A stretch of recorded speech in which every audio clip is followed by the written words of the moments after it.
সারা আসাম সংস্কৃত শিক্ষক সংস্থা রামকৃষ্ণনগর সংস্কৃত শিক্ষক ইউনিয়নের সংস্কৃত টোলের বিভিন্ন সমস্যা নিয়ে সভা। রামকৃষ্ণনগর নেতাজি বাগে সোমবার দুপুর 1 ঘটিকায় রামকৃষ্ণনগর শাখার সংস্কৃত শিক্ষক শিক্ষিকাদের টোল ইউনিয়নের এক গুরুত্বপূর্ণ সভা অনুষ্ঠিত হয়। সভাটি পরিচালনা করেন রামকৃষ্ণনগর সংস্কৃত টোলের কার্যকরী সদস্য কেদার ভট্টাচার্য। এদিন প্রথমে সংস্থার পক্ষ থেকে আসাম সংস্কৃত ছাত্র সংস্থার সাংগঠনিক সম্পাদক শৈলেন তালুকদার, চিন্ময় রাজবংশী, সংস্কৃত শিক্ষক অরুণ পাল ও সুব্রত বিশ্বাসকে উত্তরীয় পরিবেশ সংবর্ধনা জানানো হয় সংস্থার পক্ষ থেকে। তারপর সংস্কৃত টোলের বিভিন্ন সমস্যা নিয়ে মূল্যবান কথাগুলি বলেন শৈলেন তালুকদার, রূপালী নাথ ও শিক্ষক অরুণ পাল।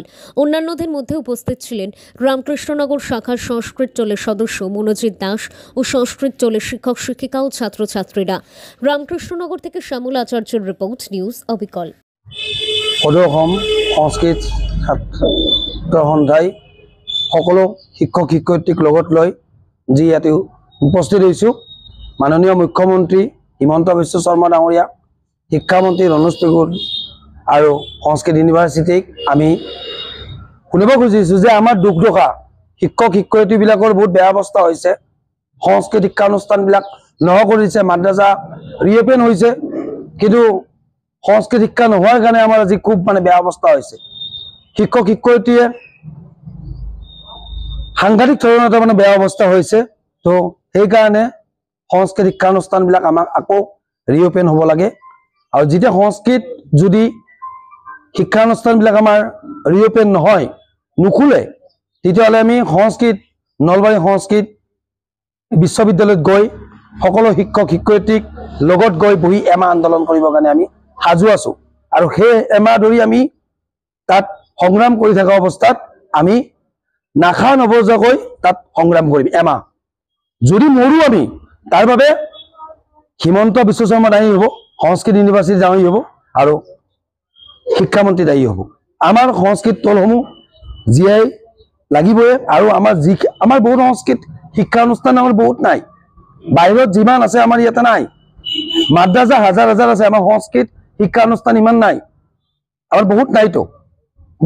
মাত্ৰ আমাৰ যিখিনি আছে সেইখিনিক আমি ৰিঅপেন কৰিব কৈছোঁ। আমাক লাহে লাহে যেনেকৈ সাহায্য দিব পাৰে এনেকৈ দিব, কিন্তু আমাৰ এই যোনটো ৰানিং হৈ আছিল, হিমন্ত বিশ্ব শৰ্মা মুখ্যমন্ত্ৰী হোৱাৰ পৰা নোহোৱা কৰি দিলে। তো এইটো আমি মানিব নোৱাৰোঁ। হিমন্ত বিশ্ব শৰ্মাই কি দিশত শুদ্ধ বুলি ভাবিছে এইটো গম নাপাওঁ, কিন্তু মহাপুৰুষ শ্ৰীমন্ত শংকৰদেৱ, মাধৱদেৱ, হৰিদেৱৰ পৰা, দামোদৰ দেৱৰ পৰা এই শিক্ষানুষ্ঠানবিলাক হৈ আছে। সেই দিনৰ পৰা তাত শিক্ষা গ্ৰহণ কৰিছিল, তাৰ পৰা দেৱ উপাধি লৈছিল।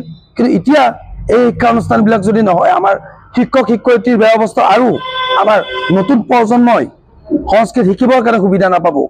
কয় নহয় যে দেৱ ভাষায়ম সংস্কৃতম, যে দেৱ দেৱীৰ যোনটো লেংগুৱেজ সেইটো হেৰাই যাব আৰু আমাৰ সংস্কৃতিবান আমি হ'ব নোৱাৰিম।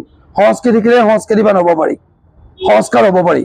তো সেইটো আমি হোৱাৰ পৰা আমি আমাৰ সৌভাগ্য নহ'ব। এইগৰাকী মাননীয় মুখ্যমন্ত্ৰী হিমন্ত বিশ্ব শৰ্মা, শিক্ষামন্ত্ৰী আৰু সংস্কৃত বিশ্ববিদ্যালয়ক আমি হাতযোৰ কৰিছোঁ, শিক্ষকৰ দুখৰ কথা বুজক।